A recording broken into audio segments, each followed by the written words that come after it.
Hello friends, welcome to GK study. तो जो लोग भी हिमाचल प्रदेश कम्पिटिटिव एग्जाम्स की तैयारी कर रहे हैं उनके लिए एक अच्छी खुशखबरी है कि जो वेट कर रहे थे वार्डर्स का, जो जेल वार्डर होते हैं, चाहे मेल हो चाहे फीमेल हो, उनके लिए वैकेंसीज जो हैं वो आउट हो चुकी हैं। तो पूरा इस वीडियो को देखिएगा कंप्लीट, आपको पूरी इन्फॉर्मेशन मैं आपके साथ शेयर करूंगा कि एग्जाम पैटर्न क्या रहने वाला है, कितनी स्टेजेस में एग्जाम होगा, क्या क्या सिलेबस रहेगा, सब कुछ। ठीक है, तो बिना किसी देरी के जो है वो शुरू करते हैं।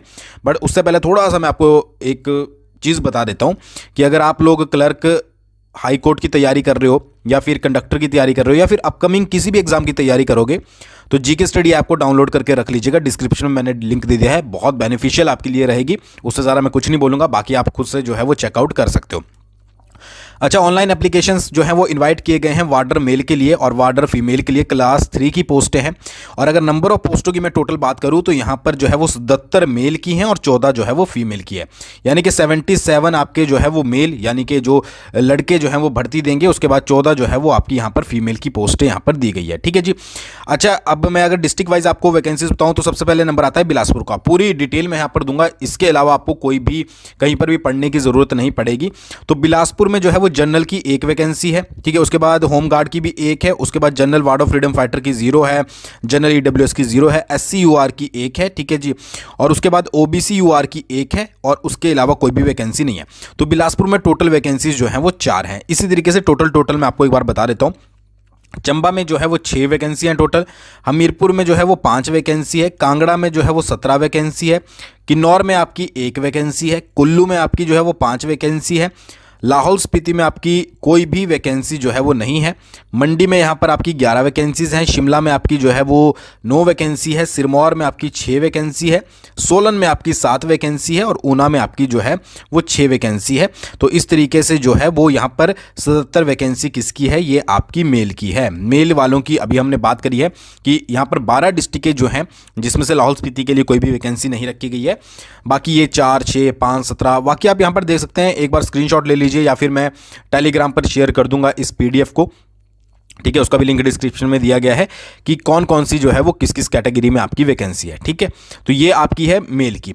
फीमेल की बात करें 14 पोस्टों के बारे में, तो यहाँ पर बिलासपुर में जो है वो 1 है, उसके बाद चंबा में 1 है, हमीरपुर में 1 है, फिर उसके बाद कांगड़ा में 3 है। यहाँ पर कांगड़ा में जो है वो 3 है, उसके बाद किन्नौर में कोई वैकेंसी नहीं है और लाहौल स्पीति में कोई वैकेंसी नहीं है। कुल्लू में 1 वैकेंसी है, मंडी में 2 वैकेंसी है, शिमला में 2 वैकेंसी है, सिरमौर, सोलन, ऊना में 1 वैकेंसी आपकी दी गई है। टोटल जो है वो फीमेल की 14 वैकेंसीज है। तो 77 मेल और उसके बाद 14 जो है वो फीमेल यहाँ पर आप अप्लाई कर सकते हो। पे स्केल की बात करें 12,120 रुपये जो कॉन्ट्रैक्ट पीरियड है 2 साल का, उसमें आपको दिए जाएंगे। जैसा कि प्रीवियस में डिसाइड किया गया था 60% मिलता है आपको। ठीक है, जो आपके HPCS रूल्स निकले हैं 2022 के, तो 12,120 रुपये सैलरी और भी बहुत कुछ इसमें एडिशनल होता है, तो ज़्यादा ही बढ़कर आपको मिलती है। बाकी 2 साल बाद जो है वो आप पहले कॉन्ट्रैक्ट पर होंगे, फिर उसके बाद जो है वो रेगुलर हो जाएंगे। सबमिशन ऑफ एप्लीकेशन की बात करें तो ऑफिशियल वेबसाइट है इनकी hpparisen.nic.in। ये ऑफिशियल वेबसाइट आपको ओपन करनी है, लिंक वैकेंसी और रिक्रूटमेंट वाले पर जो है वो आपको जाना है और लास्ट डेट जो है वो 22/12/2023 है। 22/12/2023 से पहले जो है वो आपको सबमिट करना है। तो अगर आप अप्लाई करना चाहते हो, ठीक है, तो आप जो है वो टाइमली रहते जो है वो अप्लाई कर सकते हो। ठीक, उसके बाद क्या है कि आपको आईडी और पासवर्ड वहां पर क्रिएट करना, उसके हिसाब से बनना है। अच्छा, एक इंपॉर्टेंट लाइन यहां पर क्या लिखी गई है कि the candidate should apply according to the vacancy of his her home district, category, sub category, gender. ठीक है, आपको क्या है कि अपनी होम डिस्ट्रिक्ट के अकॉर्डिंग अप्लाई करना है। If the post is not available, अगर पोस्ट अवेलेबल नहीं है the application form will be reject, आपका एप्लीकेशन फॉर्म जो है वो रिजेक्ट कर दिया जाएगा। फीस आप एक बार सबमिट कर लोगे तो आप उसके बाद जो है वो रिफंड नहीं कर सकते। इनकरेक्ट, इनकम्प्लीट एप्लीकेशन फॉर्म होगा उसको भी जो है वो वहां पर रिजेक्ट कर दिया जाएगा। तो ये चीज़ आपको याद रखनी है। ठीक है जी। फिर यहाँ पर जो है वो डिटेल इन्फॉर्मेशन के लिए जो आपकी रूल्स है, रेगुलेशन है, सिलेबस है, fees structure and mode of payment है। ठीक है, तो आप जो है वो आपका जो भी वेबसाइट पर दिया गया है वो सारी चीज़ें पढ़ सकते हो। ठीक है। अच्छा, जो एलिजिबल कैंडिडेट होंगे only be inform through email और SMS alert on the registered email ID और मोबाइल नंबर। ठीक है, तो यहाँ पर याद रखिएगा कि आपका जो आप जब भी रजिस्टर करें, जो भी आप मोबाइल नंबर डाल रहे हो या फिर ईमेल डाल रहे हो वो वर्किंग हो। ऐसा ना हो कि यार आपने ईमेल ऐसा डाला जिसका आपको पासवर्ड ही याद नहीं है। ठीक है, तो बाकी एडमिट कार्ड वगैरह सारा कुछ आपको जो है वो वेबसाइट से मिलेंगे। फीस कितनी है? 200 रुपये जो है वो आपका जनरल कैटेगरी के लिए और 50 रुपये जो है वो SC ST OBC IRDP BPL EWS के लिए। ठीक है, तो ये आपका 200 रुपये मैक्सिमम फीस है और मिनिमम आपकी 50 से शुरू है। ठीक है जी, आप कैसे भी जो है वो ऑनलाइन कर सकते हो। अच्छा, मोड ऑफ रिक्रूटमेंट क्या होगी कि सबसे पहले जैसे आपका ग्राउंड वगैरह होता है तो जोन वाइज यहाँ पर है। धर्मशाला की बात करें तो उसके अंडर जो डिस्ट्रिक्ट आती है धर्मशाला जोन के कांगड़ा, ऊना और चंबा। ठीक है, यानी कि ये वाले धर्मशाला। मंडी की बात करें तो मंडी, कुल्लू, लाहौल स्पीति, हमीरपुर एंड बिलासपुर, ये वाले कहाँ पर? मंडी में। शिमला की बात करें, शिमला, किन्नौर, सोलन और सिरमौर। सिरमौर, सोलन और शिमला और किन्नौर वाले ये कहाँ पर इनका जोन पड़ेगा? ये पड़ेगा आपका शिमला में। ठीक है जी। एलिजिबिलिटी कंडीशन क्या है कि only such male and female candidate should apply for recruitment as warder in Himachal Pradesh prison department who are possessing the following age, education, qualification and physical standard.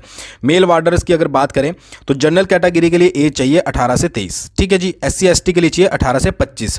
SC ST home guard के लिए चाहिए 20 से 28। ऐसे ही home guard के लिए जनरल OBC के लिए भी 20 से 28 चाहिए और OBC के लिए 18 से 25। यानी कि आप एक तरीके से लगा लीजिए कि जनरल 18 से 23 है और SC ST OBC आपके 18 से 25 है। क्वालिफिकेशन जो रखी गई है वो +2 रखी गई है। अगर आप 12th पास हो तो आप इसके लिए अप्लाई कर सकते हो। हाइट जनरल के लिए 5 फुट 6 इंच। ठीक है, इसी तरीके से आपकी जनरल OBC होमगार्ड के लिए भी 5 फुट 6 इंच और OBC के लिए भी 5 फुट 6 इंच। 5 फुट 4 इंच जो है वो SC ST, चाहे वो सिंपल हो चाहे फिर होमगार्ड हो, उनके लिए चाहिए। चेस्ट की यहाँ पर आप जो है वो 31, 32, 29, 30 ये यहाँ पर आप जो है वो देख सकते हो। ठीक है, तो ये तो हो गया आपका मेल का फिजिकल स्टैंडर्ड। उसके बाद फीमेल वार्डर जो है वो जनरल की एज जो है वो 18 से 23। एज तो आई थिंक सेम ही है, 18 से 25, 18 से 25। फिर जो है वो आपका SC ST के लिए 18 से यहाँ पर 25 दिया गया है। ठीक है, जो कि सेम ही है। उसके बाद जनरल होम गार्ड के लिए 20 से 28 और 20 से 28 यहाँ पर दी गई। +2 क्वालिफिकेशन, 5 फुट 2 इंच जनरल में हाइट है। ठीक है, OBC की भी जो है वो 5 फुट 2 हाइट है। उसके बाद 5 फुट जो है वो SC ST के लिए। ठीक है, तो इस तरीके से जो अगर आप इस मतलब कि सिंपल सी बात यह है कि अगर आपको पता है कि मेरी हाइट, मान लीजिए आप फीमेल के लिए अप्लाई कर रहे हो और आपकी हाइट 5 फुट 2 इंच है और आपको जनरल में अप्लाई करना है और 5 फुट 2 इंच से कम आपकी हाइट है, 5 फुट 1 इंच, तो मत अप्लाई कीजिए। ठीक है, ऐसा मत सोचिए कि 1 इंच वो बढ़ा देंगे। तो तभी ऊपर लिखा गया है कि अगर आप कंडीशंस के अंदर आते हो तो ही जो है वो अप्लाई करें। ठीक है जी। फिर यहाँ पर ग्राउंड की बात करें, the eligible candidate shall be called for physical efficiency test which will be qualify nature only for the following date. अच्छा, सबसे पहले आपका क्या होगा, मैं आपको स्टेजेस बता देता हूँ। सबसे पहले होगा आपका ग्राउंड, फिर होगा आपका रिटन टेस्ट। ठीक है, ग्राउंड की अगर कंडीशन की बात करें तो 1500 मीटर रेस फॉर मेल और 800 metre race for female. 1500 metre race जो है वो मेल के लिए है और 800 मीटर रेस जो है वो फीमेल के लिए है। मेल को कितना टाइम मिलेगा? 6 मिनट 30 सेकंड का और फीमेल को जो है वो आपका मिलेगा 4 मिनट 15 सेकंड का। ठीक है जी, और कोई भी एडिशनल आपको चांस नहीं दिया जाएगा। ठीक है, वैसे भी नहीं लिया जाता है। हाई जंप की बात करें तो 1.25 मीटर जो है वो मेल के लिए है। ठीक है, और 3 आपको मौके दिए जाएंगे। 1 मीटर फीमेल के लिए है, 3 मौके उसमें दिए जाएंगे कि भाई एक बार में नहीं हुआ तो आप दूसरी बार में कीजिए, दूसरी बार में नहीं हुआ तो आप तीसरी बार में कीजिए। तो सबसे पहले आपको ग्राउंड ही करना है और ये ऐसा नहीं है कि इसमें फर्स्ट सेकंड आपको आना है, ये सिर्फ आपका क्वालिफाई नेचर का है, आपको सिर्फ क्वालिफाई करना है। ठीक है जी, मतलब कि रेस आपको 1500 मीटर करनी है तो 6 मिनट 30 सेकंड में इसको जो है वो खत्म करना है। उसके बाद लॉन्ग जंप भी है, 4 मीटर की है, 3 मौके आपको इसमें मिलेंगे। 3 मीटर की जो है वो फीमेल के लिए, 3 मौके आपको इसमें दिए जाएंगे।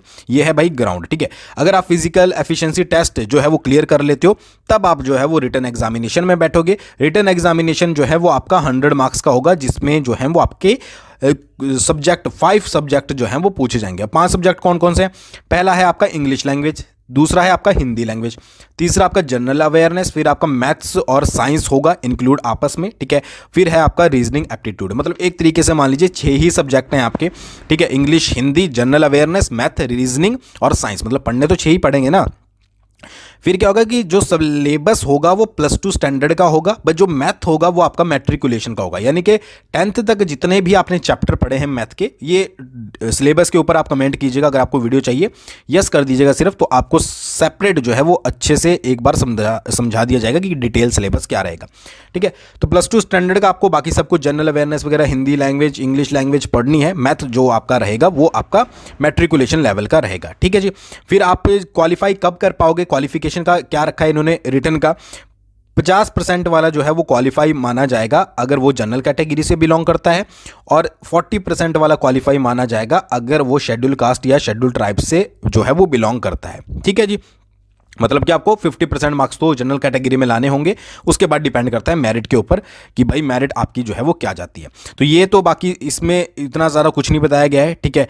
आप और ज़्यादा के लिए जो है वो वेबसाइट को विजिट कर सकते हो, बट मैंने जो मेन इन्फॉर्मेशन थी कि अगर आप जो है वो एज के अंडर आते हो तो आप इसके लिए जो है वो अप्लाई कर सकते हो, ठीक है। तो ये थी रिक्रूटमेंट का नोटिफिकेशन। आई होप आपको समझ आया होगा। Thanks for watching. बहुत जल्दी मिलेंगे नेक्स्ट वीडियो के साथ।